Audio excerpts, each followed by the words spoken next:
con Martín, que la semana pasada lo dejé colgado. Te pido disculpas.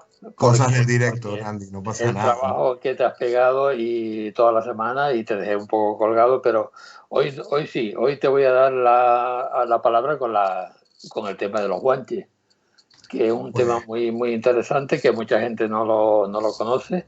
Los canarios sí, pero hay otros que no. pues vamos a ver si podemos dar un poquito de luz a todo este tema, porque el tema de los guanches, que vamos a empezar a definirlo, son los aborígenes de la isla de Tenerife, porque aunque después el término se generalizó para todos los aborígenes canarios, pues en realidad el pueblo guanche es el pueblo específico de la isla de Tenerife. Vale, entonces vamos a ver, porque aquí hay un tema muy, muy romántico, porque se mezcla la leyenda con la historia. Todos vemos que la historia siempre la escriben los vencedores, ¿no? Entonces, claro, pues hablar un poco de los vencidos, pues es un poco más complicado y siempre, pues, hay datos históricos que son, pues muy ambiguos y hay poca especificidad que da pie más a la leyenda, ¿no? Entonces, yo si quieren puedo empezar un poquito por la leyenda, que es la leyenda basada en un poema maravilloso de, de Ramón Gil Roldán, que se llama, es un poema larguísimo que se llama La tierra y la raza, donde basándose en datos de historiadores y tal, pues hizo una especie de historia bueno, que es una leyenda, porque después ahora pasaremos a continuación a hablar de los datos históricos ciertos y veremos que hay unas cosas que no cuadran en absoluto, ¿no? Pero, pero empezaría un poquito así, no voy a leer un par de estrofas, y empezaría un poquito así. Oíd la doliente historia de Benearo el de Anaga, el mensei desventurado que enloqueciera de rabia al perder la libertad de su estirpe y de su patria. Dicen que murió la raza, y nunca fue raza muerta, raza que acabó en la historia para vivir en la leyenda. No puede morir jamás quien de esclavo se libera, rompiendo para ser libre con su vida las cadenas. Son unos versos maravillosos que después cogieron los sabandeños e hicieron la cantata del Mensei Loco, que es un tema maravilloso que la verdad que les invito a que lo busquen, está en YouTube por ahí, y es una cosa fantástica, ¿no? Bueno, todo esto es muy bonito, habla de Benearo es el Mensei de Anaga, pero vamos un poquito a lo que es la historia. Se trata de que los guanches, unos 100 años antes de que entraran los europeos a Tenerife, a principios del siglo XV, a principios de los 1400, pues toda la isla estaba compuesta de un solo menseyato, pues dominado por un líder, que era Tinerfe el Grande, ¿no? Llamado el Grande. Pero cuando este se murió, precisamente más o menos en esa época, 100 años antes, pues dividieron sus herederos la isla en nueve menseyatos. Esos nueve menseyatos pues rodeaban lo que viene siendo vamos a ver si con esto podemos solucionar un poco, rodeaban, pues no sé si se ve, todo lo que es la parte exterior de la isla, y en la parte central dejaron la zona central de la isla para pastos comunes. Y así pues empezaron a dividirse, empezaron los menseyatos de Tenerife.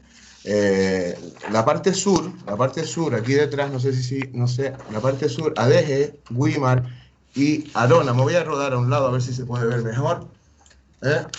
A ver, bueno, pues lo siento. No te preocupes, no te preocupes. Llevo 2 semanas preparando esto y ahora hago el ridículo en directo. Bueno, en fin.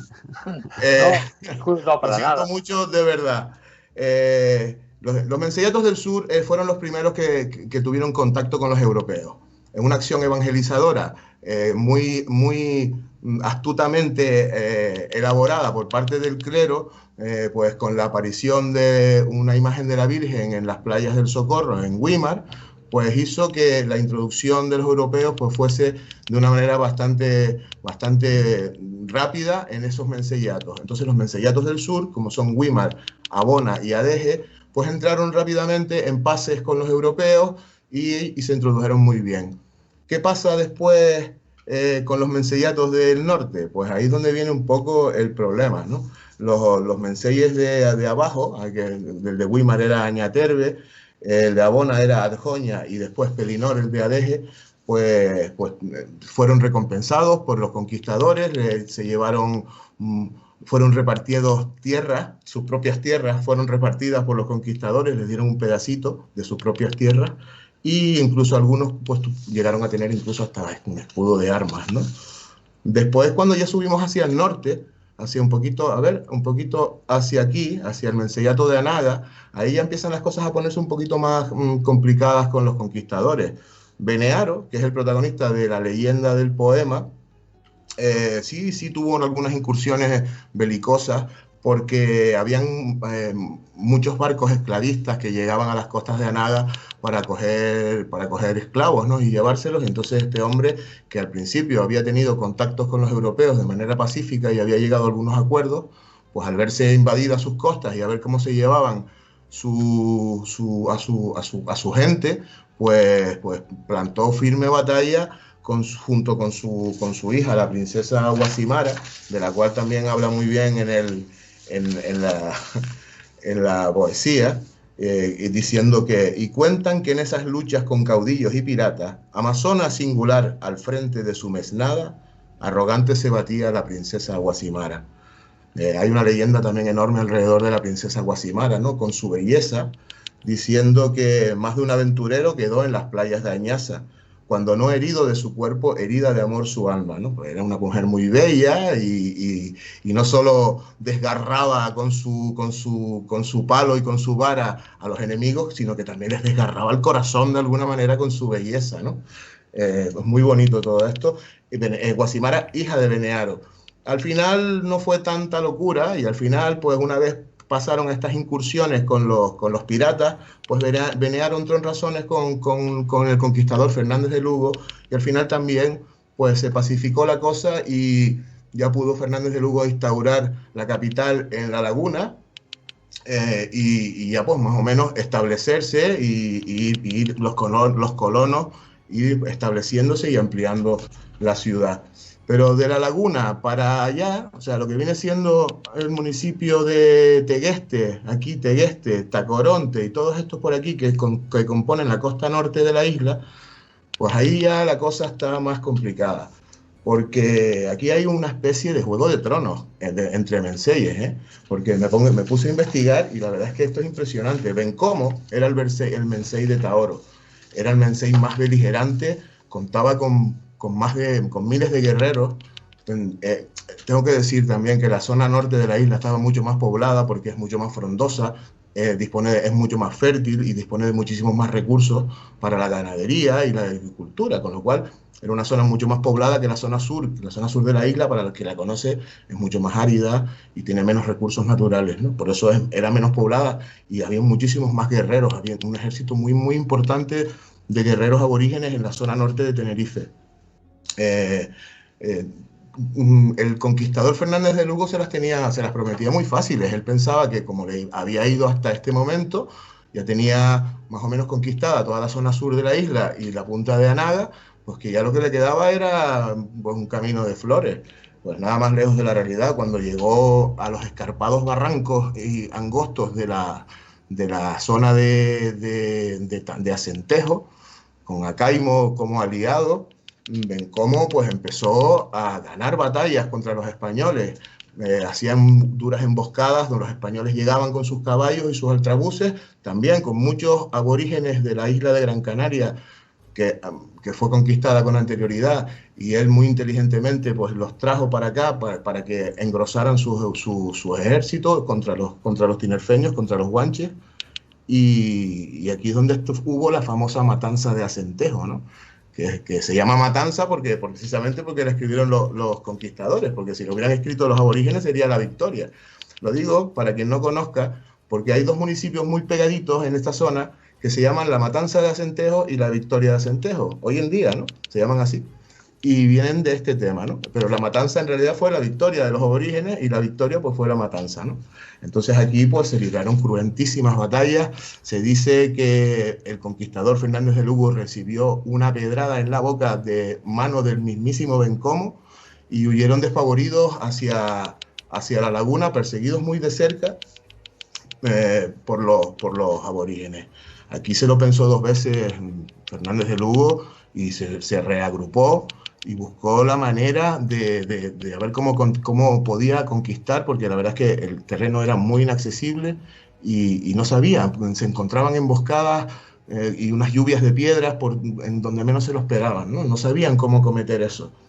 Y aquí donde viene lo que yo decía del Juego de Tronos, ¿no? Que fue Bencomo, la ambición de Bencomo fue la que ayudó al final al conquistador Fernández de Lugo a conseguir dominar. ¿Por qué? Porque Bencomo, al aliarse con los otros menceyes de la zona norte, con Romén en la zona de Daute, y el de Icod y el de Tacoronte, que era Caimo, pues él quería anexionarse esos menceyatos para él, ¿no? Él quería pues aprovechar al enemigo común, que eran los europeos, para él ser el mencey del norte de Tenerife, ¿no?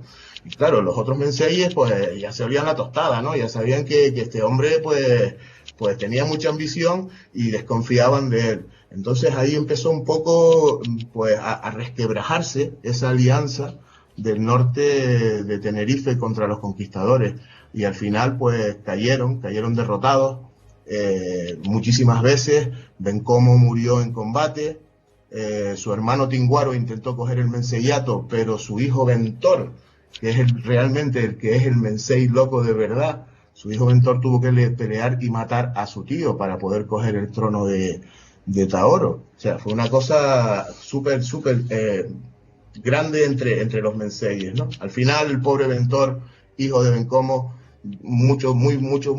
con muchas derrotas a sus espaldas, con miles de guerreros muertos, se retiró con los últimos de los suyos a los altos de Tigaiga, en los Realejos, y ya cuando estaba prácticamente acorralado, pues ese sí que fue el que decidió lanzarse al vacío para acabar con su vida antes de ser apresado y morir esclavizado. Y esta es la historia, la verdadera historia del Mencey Loco, ¿no? La verdadera historia del Mencey Loco, que no fue Benearo Danaga, que fue Ventor, el hijo de Bencomo de Taoro. Esto todo venía con unas fotografías y con unas cosas muy bonitas que yo, pues como soy que no doy pie con bola con el tema este, pues lo siento, no he podido hacerlo. Y se habrá quedado en una retaíla aburrida de nombres y tal, lo siento, pero hubiera sido mucho más didáctico haberlo puesto con las fotos. No lo creo. Yo conozco la historia, conozco también la leyenda y honestamente ambas me resultan increíbles, teniendo en cuenta que los isleños, ¿vale? El término aborigen no sería muy justo. Aborigen significa gente sin origen, y creo que eso ya está demostrado de dónde venían. Pero bueno, los lugareños, por decirlo así, no tenían armadura, ni caballos, ni lanzas, ni altrabuces, y al conquistador le costó casi 30 años conquistar la isla. Sí, que encima con la matanza de Acentejo, con la victoria por parte de los Guanches, para él fue poco menos que un escarnio. O sea, en la corona española estarían tirando las orejas como diciendo, pero chico, ¿qué estás haciendo ahí? ¿No? Claro. En fin. Valeria, cuando quieras.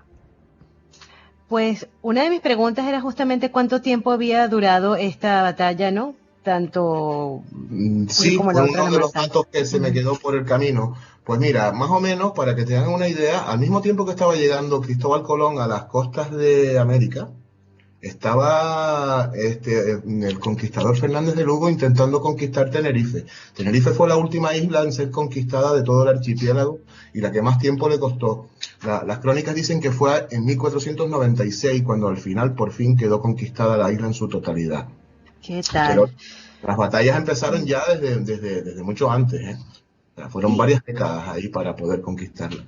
Y siento una curiosidad también, en esos lugares, ¿qué tipo de energía se siente? Si se puede saber. ¿Que pues, hay algo, hay algún eco de algo, hay algo? Se puede saber cuando te vengas para acá y lo sientas tú. ¡Ay! Me pones los dientes largos, sí. Es un poco, vamos a ver, parece que nadie, como que lo que tenemos en la puerta de casa como que nos llama menos la atención que lo que tenemos lejos, ¿no? Pero yo la verdad es que soy consciente de lo que tenemos aquí. Soy consciente que hay mucha gente que viaja miles de kilómetros para ver las maravillas que tenemos aquí, ¿no? Y tanto de paisajes como de historia, como de leyendas y demás, ¿no? No solamente viene la gente aquí en busca de sol y playa, que vendrán masivamente, pero cada vez más, gracias a Dios, se está viendo un turismo más cultural, un turismo que te gusta más saber saber la historia de los sitios a donde va de vacaciones, ¿no? Un turismo más que va de museos, que se interesa por todas estas cosas, ¿no? Entonces, pues estoy agradecidísimo y todo esto, por eso es bueno que se difunda lo más posible, porque es una historia que es muy bonita. Yo, la verdad es que creo que lo hice horrible, porque se podía haber sacado mucho más jugo de todo este tema hoy, pero bueno, no deja de ser apasionante, porque entre ese resumen grande que acabo de hacer, hay muchísimos vericuetos, muchísimos matices y muchísimas cosas maravillosas que claro, que vamos, no daría ni 5 programas para poder contarlas todas. En fin. Además, en cuanto a lo que se siente, Narita está de acuerdo conmigo, hay ciertos testimonios de gente que acampada en ciertos bosques de la zona de Tegueste, cercano a los altos de la laguna, pues de escuchar en plena noche sonidos de caballos, de lanzas, de armaduras, en fin. Nosotros no hemos sido testigos de eso, pero ahí estamos, buscando. Ponce, tienes que activar el audio. Ahí. Ahora, ya está. Ahora Perdón. A mí me gustaría hacer una pregunta, y es, en algún momento de esta historia se habla de cómo los aborígenes, entre comillas, estaban a nivel de salud, sobre todo cuando ya tuvieron varias incursiones de gente extranjera. Sí. No sé si me vais pillando porque... Ha estado muy documentado por parte de los antropólogos y porque también la cultura guanche es una cultura muy rica, es una cultura que dominaba el arte de la momificación y tenían grandes conocimientos en matemáticas y en astronomía, y conocían los ciclos lunares, conocían los equinoccios, los solsticios, y muchos enterramientos demuestran por la colocación de las momias, etcétera, que hay un profundo conocimiento y que esto era un pueblo muy culto, ¿sabes? Los antropólogos hoy en día, por lo que han encontrado los arqueólogos y por los rastros de las momias, ven que el pueblo llano, porque claro, la cultura guanche se dividía, había una clase noble, después estaban los guerreros, después estaban los sacerdotes o los chamanes, y después estaba pues el pueblo llano, ¿no? Como en todos lados siempre hay una arquitectura social que divide la sociedad, ¿no? Hasta incluso en pueblos, entre comillas, tan primitivos como estos, ¿no? Pues sí, unos 35 años era la media de vida del pueblo llano, pero los nobles y los grandes monarcas pues llegaban, hay restos de personas de más de 65 años, que en el siglo XV ya era bastante, ¿eh? Yo me gustaría saber cuánto vivían los europeos en esa época, pero no creo que viviesen mucho más. La leyenda de Bencomo hace referencia a que cuando se enfrenta en la laguna con el conquistador, rondaba casi los 80 años, pero no sé si eso será verdad. Bueno, es que Fernández de Lugo fue a buscar un odontólogo, porque si le dieron una piedra... Le metieron una piedra... Sí. Y se fue a una clínica de Las Palmas, por cierto. Por cierto, pues decimos, eran bastante longevos. Para la época y el modo de vida que tenían, eran bastante longevos. Vivían bastante, sí. Aparte es que la configuración... a nivel in situ de la isla ya les confiere pues como un atractivo especial para preservar una salud y estar en estado más puro. Es decir, es un poco más difícil en esa época que fuera accesible. Las vías de acceso son más restringidas al ser una isla, entonces se conserva aún más esa pureza, ¿no? Sí, aparte tenían... Perdón. ¿Qué decías? Sí, en el relato de la historia he observado que decías que la isla se había dividido en 8 partes. En 9. Perdón, en 9. Y curioso. Pues la siguiente pregunta sería, de estas divisiones me imagino que respetarían obviamente el lugar, la zona, ¿no? In situ. Y luego la siguiente pregunta sería, qué medidas tenían para entrelazarse a nivel de enlaces matrimoniales o enlaces entre los principales, dijéramos, personajes de alta alcurnia, vamos a decirlo así.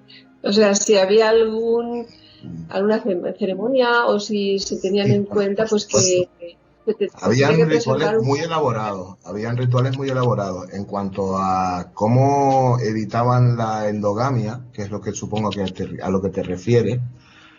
Pues la verdad es que se desconoce, porque es que hay muchos agujeros en la historia.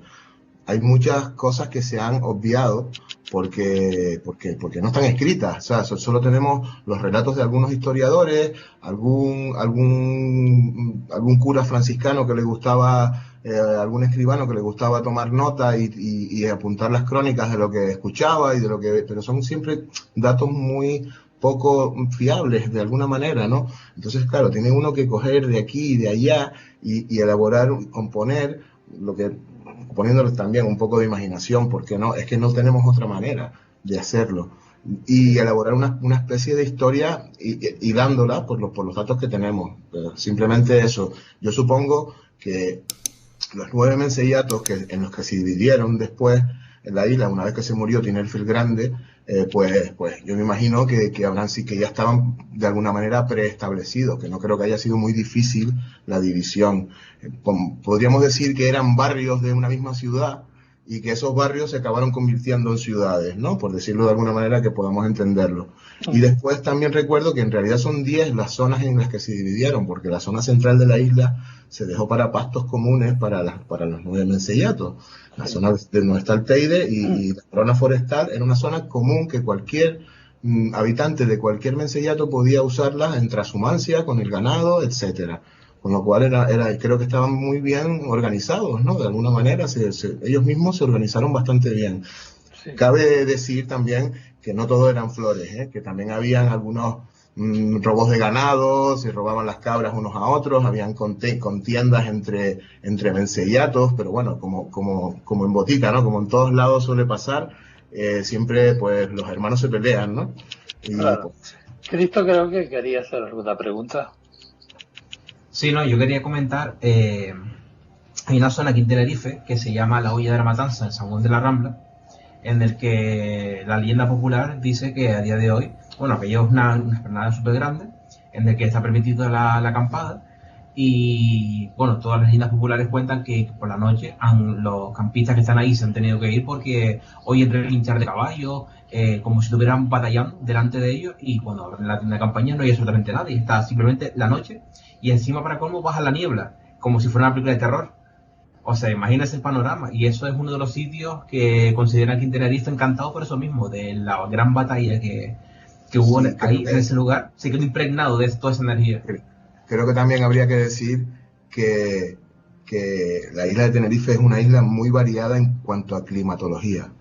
Puedes estar en la playa bañándote, agazándote de calor, y en 20 minutos de coche hay una niebla cerrada y el paisaje está todo verde y el suelo está enfangado porque hay una humedad terrible. O sea, que en poco hay una cantidad de microclimas que en poco espacio de tiempo pues te da para poder variar en cuanto a... Entonces, un menceyato del sur que vive en una zona árida, con pocos recursos, donde la agricultura es difícil, donde la ganadería tiene pocos pastos, pues es normal que los recursos sean pocos y que los habitantes sean pocos. Pero en otras zonas, por ejemplo, pues a lo mejor una persona podría tener perfectamente pues 20 o 30 cabras cada familia. Entonces, ¿qué pasa? Que los del sur, que eran más pobres, pues a lo mejor iban a las zonas comunes y si veían alguna cabrita despistada por ahí, pues la tomaban prestada de alguna manera. Claro, y al final acababa eso en un sin Dios, ¿no? Eva, cuando quiera. Eva, gracias. Martín, por lo que has contado, creo que ese sitio tiene que tener una energía particular, ¿sí? Y bueno, ¿crees que de alguna forma por tus estudios este pueblo pudiera estar en contacto con un nivel de conciencia superior, según tú? Hombre, los rituales que tenían y las creencias religiosas son muy complejas, son muy profundas. Y es posible que los chamanes, de hecho, hay documentados algunos ritos de iniciación para jóvenes chamanes que tenían que subir a la montaña y cumplir una serie de pruebas para poder conectar con el mundo de los espíritus. Eso dicen las crónicas, ¿no? Y eso pues da pie a pensar que sí, que evidentemente hay una cultura espiritual muy profunda en el pueblo guanche. Francesca, cuando quieras. Perdón, tenía el micrófono apagado. Quería comentar algo pequeño nomás, en realidad, cortito. Que acá también, en una comuna de Santiago que se llama Maipú, se realizó la batalla de Maipú, ahí por 1818, si es que no me equivoco.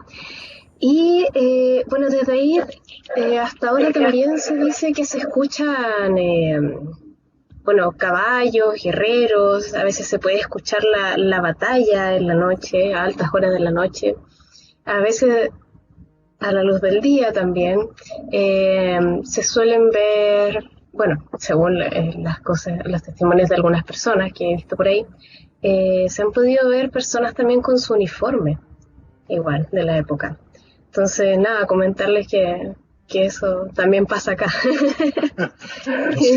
Me hizo recordar esa batalla. Es muy recurrente que en los campos de los grandes campos de batalla donde han fallecido miles y miles de personas, ahora me viene a la cabeza Gettysburg en Estados Unidos, que también hay muchos testimonios, de hecho hay incluso documentos gráficos, documentos en vídeo de apariciones impresionantes, la verdad. Y es verdad que en los campos de batalla dejan esa impronta de dolor. Es recurrente que donde siempre hay algo pues con mucho descargue energético negativo, siempre como que queda grabado, ¿no? En las piedras, en los árboles, en el suelo, y cuando es en una vivienda o en un edificio, pues en las paredes, ¿no? Queda grabada esa energía y después, pues no sé, como en una especie de bucle, como que se repite una y otra vez. Valeria, cuando quieras. Me gustaría preguntarte, Martín, ¿cómo eran los enterramientos guanches? Bueno, como siempre, en función de la clase social del enterrado. Eso para empezar, ¿no? Normalmente los descubrimientos también es que tenemos pocos datos porque hubo un enorme saqueo de enterramientos guanches durante los siglos después de la conquista. Durante el siglo XVII y XVIII, te voy a decir anecdóticamente, Valeria, hubo una estúpida moda entre el clero y la burguesía europea de consumir polvo de momia. Sí, momia machacada, ¿sabes? Porque se decía, los avaros comerciantes europeos pues promulgaron el bulo de que consumiendo polvo de momia pues tenía unos efectos memorizantes y unos efectos afrodisíacos, y entonces hubo mucha demanda de momia, ¿vale? Para convertirlas en polvo, por desgracia, y que fuesen consumidas ignorantemente por toda esta gente. Entonces, claro, el saqueo fue importantísimo y quedan muy pocos ejemplares. Hay algunos en Madrid, tenemos algunos aquí, pero para los que podíamos haber tenido, la verdad es que es una pena todo lo que se ha perdido en cuanto al legado que hemos podido tener.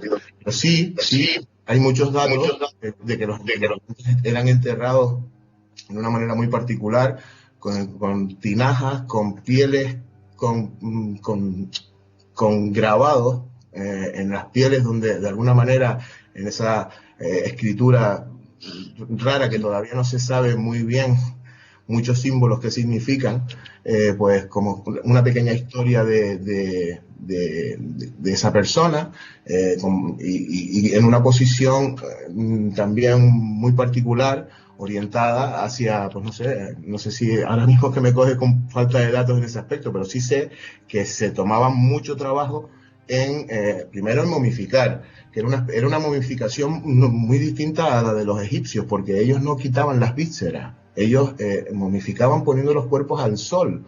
Era una cosa impresionante, y de hecho las momias están perfectamente conservadas, las que nos quedan, y se aprecian cuando se hace un TAC o una radiografía, que las vísceras están intactas. Son cosas misteriosas, porque ¿cómo hacían eso? ¿Cómo tenían esos conocimientos? Un pueblo aislado, rodeado del mar, sin nada, ¿no? No se sabe bien. O sea, es una cosa apasionante y misteriosa. pero sí está clarísimo que es una cosa muy elaborada y con una profunda raíz cultural. Mira, otro dato, Valeria, se han encontrado muchísimos cráneos trepanados en Canarias. Dominaban el arte de la trepanación. Que la trepanación, para el que no sepa, es cuando tenemos un traumatismo, o sea, cuando te dan un palo en la cabeza en una batalla y se te inflama, pues te hacen un agujero en el cráneo para liberar la tensión. Y se han encontrado muchos cráneos con ese agujero y con cicatrización del hueso alrededor, con lo cual esa persona sobrevivió después de la operación durante varios meses o incluso años. Con lo cual, las personas sobrevivían a esas operaciones. O sea, hasta ese punto de avanzada eran los conocimientos que tenía esta gente. Pero claro, lo que no sabemos es de dónde lo sacaron. Porque, es impresionante. Y tenían también, y disculpa Martín, y en cuanto a lo que era la astrología y la astronomía, ¿hay algún dato de que ellos tuvieran conocimiento? Por la orientación de los cuerpos, pues sí, se dice muchas veces que sí, que dominaban, que claro, yo no soy, no tengo, no es soy que siento una gran curiosidad, de verdad. Soy un curioso que me gusta documentarme y hay muchas cosas evidentemente que no sé y a lo mejor estaré diciendo algunas cosas pues mal, estaré equivocándome de decir algún dato, pues lo siento, ¿no? Yo hablo buenamente y humildemente de lo que yo sé, ¿no? Pero sí es verdad, lo que sí está muy documentado es que los cuerpos estaban enterrados de manera muy particular. O sea, no era la momia ahí de cualquier manera. ¿Entiendes? Muchas gracias, Martín. Monse, ¿tú querías aportar algo? Un apunte, no solo eso, sino que conocían muy bien las fechas determinadas para comenzar la época de cultivo. Eso significa que tenían algunos conocimientos astronómicos, ¿vale? Sí, Monse. Sí, gracias, Nandi. Mira, me encantaría preguntar sobre la función de la mujer y también sobre la fecundación y los nacimientos. Si había algo en particular al respecto, si la mujer daba a luz a un bebito, el sexo sí era importante. En muchas culturas, pues sí, se le da mucha importancia al varón. ¿Cómo era? Martín, te quedan 3 minutitos nada más. A nivel antropológico lo que se sabe es que no había una diferencia física muy grande entre los varones y las mujeres.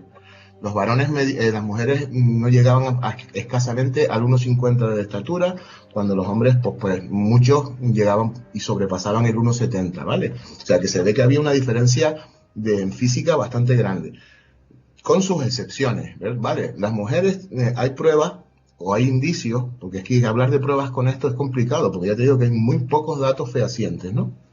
Pero sí que hay indicios, Monse, de que las mujeres participaban activamente en los tagorores. Las esposas de los nobles, o las primeras damas, por decirlo de alguna manera, tenían voz y voto en los tagorores. Eran las reuniones las reuniones de los ancianos o de la gente sabia, donde se tomaban las decisiones, ¿no? Pues ahí las mujeres tenían voz y voto. Y también tenían acceso al ejército.